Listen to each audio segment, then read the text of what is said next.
اور تواصو بالحق اور تواصو بالصبر جو ہے یہ ایک دوسرے کے لیے لازم و ملزوم ہے.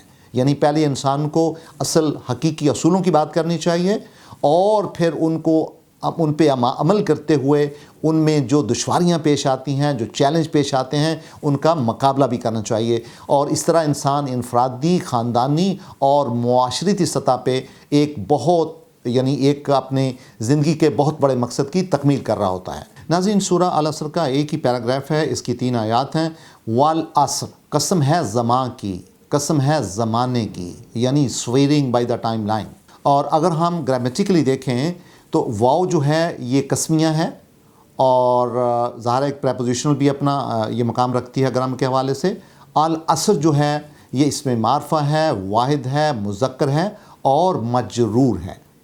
اور والعصر کا معنی یہ ہوا کہ گزرا ہوا زمانہ، یعنی کہ تیزی سے گزرتا ہوا وقت. گویا کہ اس میں برق رفتاری کا معنی پایا جاتا ہے. یعنی انسان کا جو زندگی ہے، انسان کا جو وقت ہے وہ بہت تیزی کے ساتھ گزرتا ہے. یک نظر بیش نہیں فرست ہستی غافل، گرمی بزم ہے ایک رقص شرر ہونے تک. زندگی شرارے کا رقص ہے. تو انسانی اعمال بہت اہم ہیں کیونکہ ان کو گزرے ہوئے وقت ماضی سے بچایا جا سکتا ہے اگر ان اعمال کو انتہائی مستعدی سے اور ذمہ داری سے ادا کیا جائے. تو گویا کہ برق رفتاری ہمیں یہ بتاتی ہے کہ ہمیں ٹائم کانشیس ہونا چاہیے تاکہ ادھر گزرے ہوئے لمحے کو ہم اکسیر کر سکیں اور اس کا مکمل فائدہ اٹھا سکیں. گویا اس سورہ العصر میں پیغام خداوندی یہی ہے کہ انسان کے لیے وقت ہی ہے جو اس کا اصل مال ہے، جو اس کا اصل جوہر ہے، جو اس کی اصل دولت ہے، جو اس کی اصل مایہ ہے. تو گویا کہ دنیا کی باقی خواہشات کی تکمیل کا دار و مدار بھی انسانوں کے زندگی کے استعمال پہ اور ان کے مائنڈ سیٹ پہ ہے، ان کی پرسیپشن پہ ہے، ان کے مقاصد پہ ہے. تو ناظرین، گویا کہ سورہ العصر میں زندگی کی جو بے ثباتی ہے اور گویا زندگی کی جو پروویژنلزم ہے، ٹرانزیشنلزم ہے، اس کا عکس ملتا ہے. یہ بہت واضح اور عیاں ہے کہ انسان کی زندگی بہت تیزی کے ساتھ گزر رہی ہے اور زندگی بے ثبات ہے. ثبات ایک تغیر کو ہے زمانے میں، صرف تبدیلی ہی مثبت ہوتی ہے، ثبات رکھتی ہے. زندگی کا ہر لمحہ جو ہے وہ تبدیلی کے دائرہ کار میں ہے. قیامت کی باز پرس میں اور جزائے اعمال کا قانون پایا جاتا ہے. والعصر سے یہ بات واضح ہوتی ہے کہ انسان کے جزا اور سزا کا جو قانون ہے وہ اس کے اعمال پہ بنیاد رکھتا ہے. یعنی گویا کہ قانون مکافات کی طرف واضح دلیل پائی جاتی ہے سورہ العصر میں.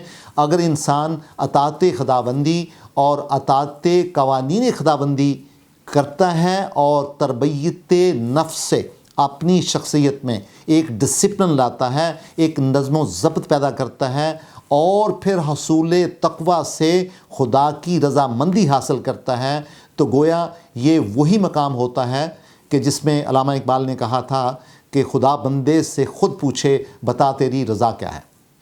تو یقیناً ایسے انسان کے جو اعمال ہوں گے ان کا مقدر جنت فردوس ہوگا. ناظرین، پھر قرآن حکیم فرماتا ہے ان الانسان لفی خسر، کہ یقیناً انسان زمانے میں نقصان اور خسارہ کی طرف گامزن ہے. اس میں ہم دیکھ سکتے ہیں کہ انا حروف مشبہ بالفعل ہے، الانسان اس میں معرفہ ہے، واحد ہے، مذکر ہے، منصوب ہے، فی حرف جر ہے، اور خسر جو ہے وہ مصدر ہے، وربل نون ہے لیکن نکرہ ہے اور اس میں مجرور ہے. ناظرین، ان الانسان فی خسر کے تناظر میں ہم دیکھ سکتے ہیں کہ انسان کی زندگی بڑی اہمیت کی حامل ہے، کیونکہ انسان اگر صالح اعمال کرتا ہے اور اس کا ایمان پختہ ہوتا ہے تو جنت اس کی منتظر ہے. لیکن اگر انسان بدعمالی پہ ہوتا ہے، بے ایمانی میں ہوتا ہے تو اس کا مقدر جہنم ہے اور دوزخ ہے. گویا یہ دونوں منزلیں انسان جنت یا جہنم حاصل کر سکتا ہے. یہ اس بات پہ ڈپینڈ کرتا ہے کہ وہ اپنی زندگی میں کیا مقاصد رکھتا ہے، اپنی زندگی کے ملے ہوئے وقت کا استعمال کیسے کرتا ہے، اس کو ضائع کرتا ہے یا مستعدی سے اور ذمہ داری سے اس سے اپنے اعمال بجا لاتا ہے۔ گویا کہ انسان کے نیک اعمال نہ کرنے کی بدولت انسان دوزخ اور عذاب الہی کا پابند ہوتا ہے۔ اور اوپر سے ستم یہ ہے کہ زندگی بے ثبات ہے، تیزی سے گزر رہی ہے، ایک شعلے کا رقص ہے۔ لہٰذا انسان اگر ایمان اور عمل صالح بجا نہیں لاتا تو یقیناً اپنے اعمال کی بنیاد پہ جہنم کا حقدار ہوگا، تو یقیناً وہ خسارے میں ہوگا۔ تو ایمان یعنی وہ یقین کامل ہے جو کہ خشیت، توکل اور اعتقاد سے مزین ہوتا ہے۔ اور جو شخص اللہ تعالیٰ پہ ایمان رکھتا ہے، خدائے برتر کے احکامات مانتا ہے، اللہ تعالیٰ کی جو آیات ہیں، جو پیغامات ہیں، آفاقی پیغامات ہیں، ان پہ عمل پیرا ہوتا ہے، ان کا فہم رکھتا ہے اور اپنے فیصلوں پہ راضی ہوتا ہے جو کہ ایمان کے عین مطابق ہوتے ہیں، تو جناب ایسے شخص کو پھر مومن بولتے ہیں۔ اور پھر قرآن حکیم بتاتا ہے اِلَّا الَّذِينَ آمَنُوا وَعَمِلُوا الصَّالِحَاتِ وَتَوَاصَوْا بِالْحَقِّ وَتَوَاصَوْا بِالصَّبْرِ، یعنی سوائے ان لوگوں کے جو اللہ تعالیٰ کے رسولوں اور نازل کردہ کتاب پر ایمان لائے یا ایمان کے دعوے دار ہوئے اور انہوں نے صالح اعمال کیے اور انہوں نے اپنے آپ کو نازل کردہ کتاب سے وابستہ رکھا اور اسی کی باہم تلقین بھی کرتے رہے، اور پھر استقلال اور استقامت سے مشکلات کو سہتے ہوئے سکون اور تحمل کی تلقین کرتے رہے، تو ایسے لوگ یعنی تواصو بالصبر بھی کرتے ہیں اور ہمیشہ تواصو بالحق پہ قائم بھی رہتے ہیں۔ تو ناظرین، اگر ہم گرامر کے پرزم سے دیکھیں تو الا جو ہے یہ حرف استثناء ہے اور اس کو ریسٹرکشن پارٹیکل بولتے ہیں گرامر کی زبان میں، انگریزی میں۔ الذین جو ہے وہ اس میں موصول ہے، ریلیٹو پروناؤن ہے، جمع ہے، مذکر ہے۔ آمنو فعل ماضی ہے، غیر حاضر ہے اور جمع کا اور مذکر کا صیغہ ہے۔ واو جو ہے حرف عطف ہے۔ عملو صالحات، اس میں جو عملو ہے وہ فعل ماضی ہوا، جمع مذکر مرفوع کا صیغہ ہے، اور الصالحات جو ہے اس میں فاعل ہے، معرفہ ہے اور پھر منصوب ہے اور جمع ہے اور مؤنث ہے۔ واو حرف عطف ہے۔ تواصو بالحق، اور تواصو بھی فعل ماضی ہوا اور یہ 4 نمبر فارم ہوئی اور جمع ہے اور مرفوع ہے۔ بالحق جو ہے مرکب جاری ہوا، جار مجرور ہو گئے دونوں لفظ یہ بالحق کے، اور الحق کو اس میں معرفہ باللام ہے۔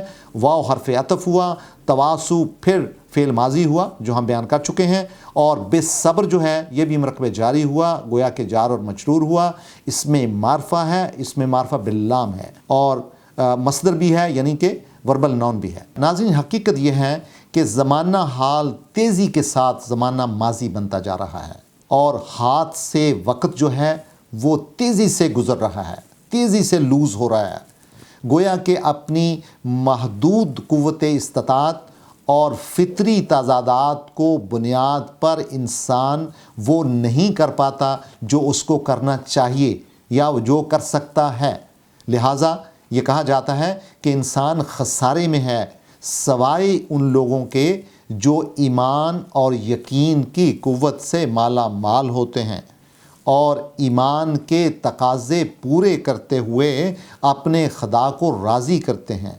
اگر وہ ایمان پختہ کے مقام پہ فائز ہوتے ہیں تو اس کا لازمی نتیجہ یہ ہوگا کہ وہ عملو صالحات کریں گے اور جن کا احاطہ ان کی اپنی ذات سے خاندان اور معاشرتی سطحوں پر بھی ہوگا، آٹومیٹکلی ہوگا۔ تو جناب ایمان کی اصل جو ہے ناظرین وہ امن ہے۔ وَأَمَنَهُم مِّن خَوْفٍ، قرآن حکیم فرماتا ہے ان کو خوف سے ہم نے پناہ دی۔ اور ایسے جو لوگ جو پناہ حاصل کر لیتے ہیں اور اللہ تعالیٰ کی اطاعت میں ہوتے ہیں، اللہ تعالیٰ کے قوانین کو مانتے ہیں اور سکون رکھتے ہیں، ٹرنکلٹی رکھتے ہیں، پیس رکھتے ہیں، ان کو مومن بولتے ہیں۔ اور اللہ تعالیٰ کے مومن جو ہے اللہ تعالیٰ کے اسماء حسنہ میں سے ہے، اللہ تعالیٰ کی ذات کا اپنا نام بھی ہے۔ رحمان کیا چیز ہے؟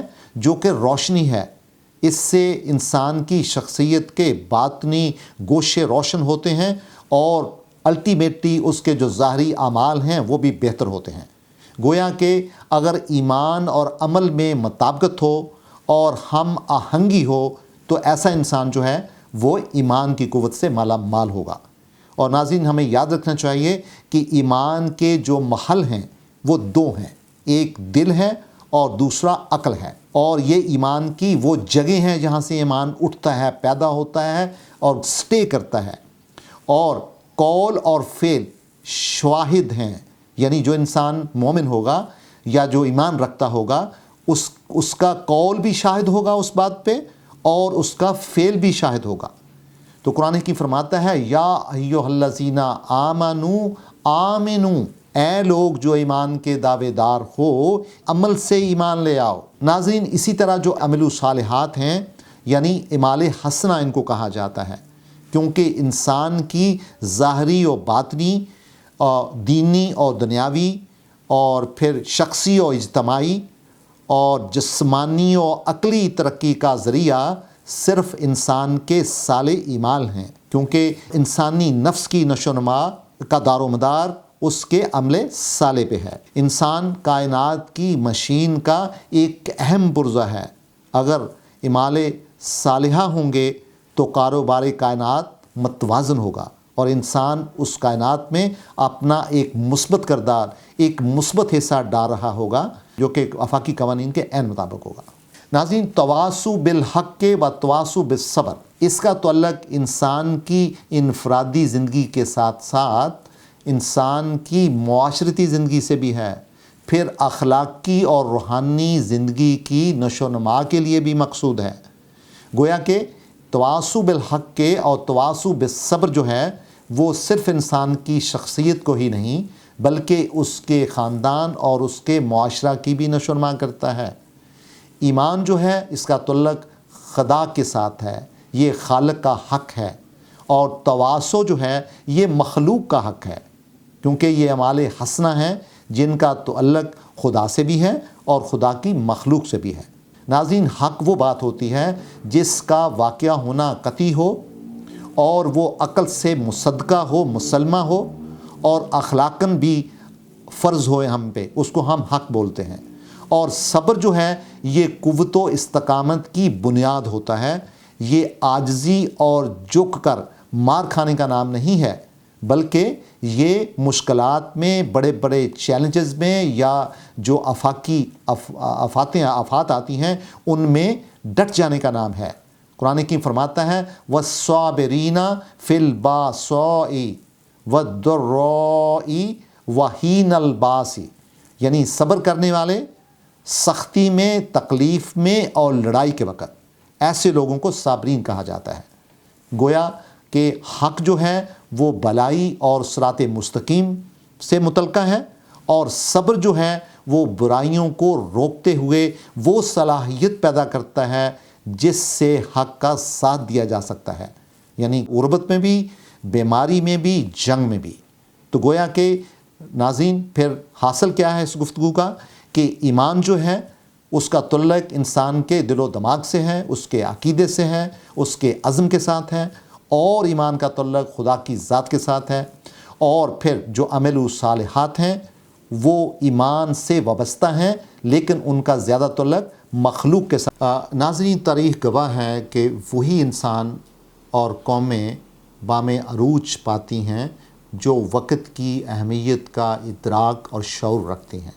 وقت ایک بجلی کی مانند ہے، ایک لمحہ ہے، ایک لپک ہے، ایک ساتھ ہے جو برق رفتاری کے ساتھ گزر جاتا ہے، اور اس کا ادراک یہ تقاضا کرتا ہے کہ ہم زندگی کے مقصد کو سمجھیں، what is the purpose of life, اور اس کے حصول کے لیے اور ایک عملی حکمت عملی طے کریں، ایک اسٹریٹجی طے کریں۔ جو لوگ با مقصد اعمال بجا نہیں لا سکتے وہ زندگی کے مقصد میں ناکام ہو جاتے ہیں، لہٰذا کائنات کا آفاقی قانون ان کو معدوم کر دیتا ہے۔ تمہاری داستان تک بھی نہ ہوگی داستانوں میں۔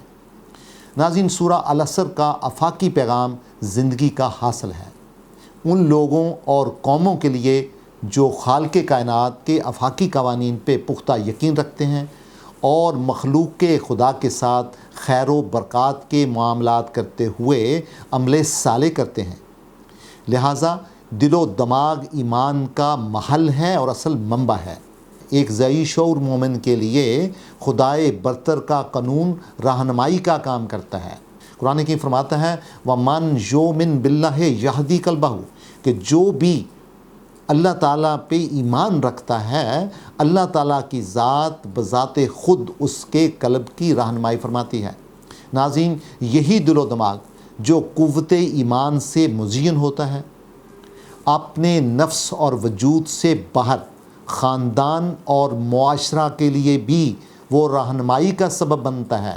جو لوگ یعنی روشنی اور بلائی کا سبب ہوتے ہیں ان کی مثال اس سرچشمے جیسی ہوتی ہے جس سے لوگ محظوظ ہوتے ہیں اور نفع اٹھاتے ہیں، اور لہٰذا ایسے انسان کی شخصیت یہ تقاضا کرتی ہے کہ وہ اپنے خاندان سے لے کے معاشرہ، ملک اور ایون انسانیت کی سطح پہ، دنیا کی سطح پہ ایمانیات اور اخلاقیات اور حسن اخلاق کا پرچار کرے اور زندگی کی کٹھن مشکلات اور دشواریوں کو کا مقابلہ کرنے کے لیے لوگوں کو ابلاغ کرے، اس کی ترویج کرے، اس کی نشو و نما کا درس دیتا ہو اور وہ خود بھی اس کا عملی نمونہ ہو۔ جیسے کہ مرزا غالب نے فرمایا تھا کہ ہے خیال حسن میں حسن عمل کا سا خیال، خلد کا ایک در ہے میری گور کے اندر کھلا۔ کہ اگر انسان کے خیالات میں، اس کی تخلیق میں، اس کے نظریات میں بہت خوبصورتی ہوگی، حسن ہوگا، توازن ہوگا، تناسب ہوگا، تو اس ایسا توازن اور تناسب اس کے اعمال میں بھی پایا جائے گا، کیونکہ انسان کی سوچ اور انسان کا عمل لازم و ملزوم ہے۔ سورہ العصر کے 18 الفاظ، 3 آیات اور اس کے ایک پیراگراف کو ہم انتہائی انہماک اور انتہائی شعور اور ادراک کے ساتھ سمجھیں اور اس کے ایک ایک حرف اور لفظ پہ غور کریں، صرف و نحو کے تناظر میں ان کو سمجھا جائے اور اس کے جو مفہوم ہیں ان کو اپنے دل و دماغ میں جذب کیا جائے، امرس کیا جائے۔ ناظرین، ہمیں چاہیے کہ ہم سورہ العصر کو، اس خوبصورت سورہ کو اپنی نمازوں میں بھی تلاوت کریں اور اس کے مفہوم کی بدولت ہم اپنی زندگیوں کی انفرادی، خاندانی اور معاشرتی سطحوں پہ مثبت تبدیلی لا سکیں۔ ناظرین، بہت شکریہ۔ اللہ حافظ، فی امان اللہ۔